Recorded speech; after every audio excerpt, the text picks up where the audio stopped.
জীবনে কেউ শুধু খেটে মরে, আবার কেউ বুদ্ধি দিয়ে খাটিয়ে হাসি পায় তাতে। কিন্তু যদি সেই বুদ্ধিটাই ভুল পথে যায়, তাহলে কি হয় জানো? চলো শুনি গম্ভীর আর চঞ্চলার মজার গল্প। এক সবুজে মোড়া এক শান্ত ছোট্ট গ্রামে থাকতো দুজন বিশেষ বন্ধু, একটা গাধা আর একটা ছাগল। গাধার নাম গম্ভীর, নামের মতোই সে ছিল শান্ত, চুপচাপ আর পরিশ্রমী। ভোর থেকে সন্ধ্যা পর্যন্ত বোঝা টেনে বেড়াতো, মালিকের কাজ করত, কখনো অভিযোগ করতো না। আর ছাগলটার নাম ছিল চঞ্চলা, নামের মতোই সে ছিল দুষ্টু, বুদ্ধিমতী আর হাসি খুশি।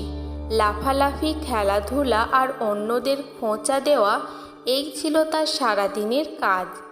এক গরম দুপুরে গম্ভীর তখন মাঠে কাজ করছে, ঘেমে নিয়ে একেবারে হাঁসফাঁস। চঞ্চলা পাশে এসে বলল, আরে গম্ভীর ভাই, তুমি এত কষ্ট করছো কেন? গম্ভীর হাঁপাতে হাঁপাতে বলল, কি করব বলো, মালিক কাজ না দিলে তো খেতে পাবো না।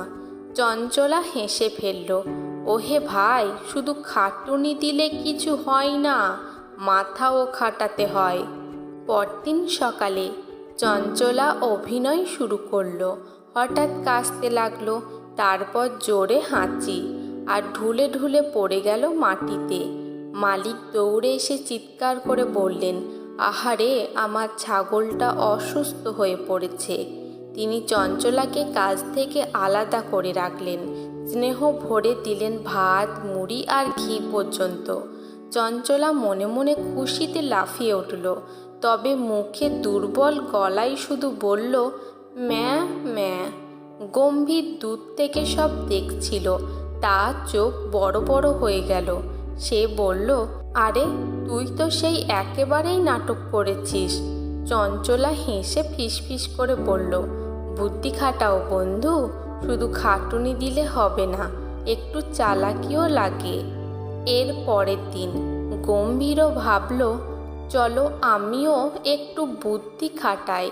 সে মাঠে গিয়ে গড়াগড়ি খেতে লাগলো, গলা কাঁপিয়ে বলল, হায় হায়, আমি বুড়ো হয়ে গেছি। কিন্তু মালিক রেগে উঠে বললেন, এই গাধাটা তো কাজে আসে না, অযথা খাওয়াচ্ছি কেন, বিক্রি করে দিই ভালো। এই কথা শুনে গম্ভীরের বুক কেঁপে উঠল। দূরে দাঁড়িয়ে চঞ্চলা হেসে বলল, ওহে গম্ভীর ভাই, শুধু অভিনয় করলেই হয় না, বুদ্ধিও থাকতে হয়, হি হি হি। গম্ভীর তখন বুঝল, অন্যের পথ অন্ধভাবে নকল করলে বিপদ ডেকে আনে। শুধু খাটুনি যেমন ঠিক নয়, তেমনি বুদ্ধি ছাড়া চালাকি করাও ভুল। জীবনে পরিশ্রম দরকার, কিন্তু তার সঙ্গে থাকতে হয় জ্ঞান ও সততা। গল্পটা ভালো লেগে থাকলে একটা লাইক দিও, আর সাবস্ক্রাইব করো গল্পের উঠোন, যেখানে প্রতিদিন গল্প বলে মন ছুঁয়ে যায়।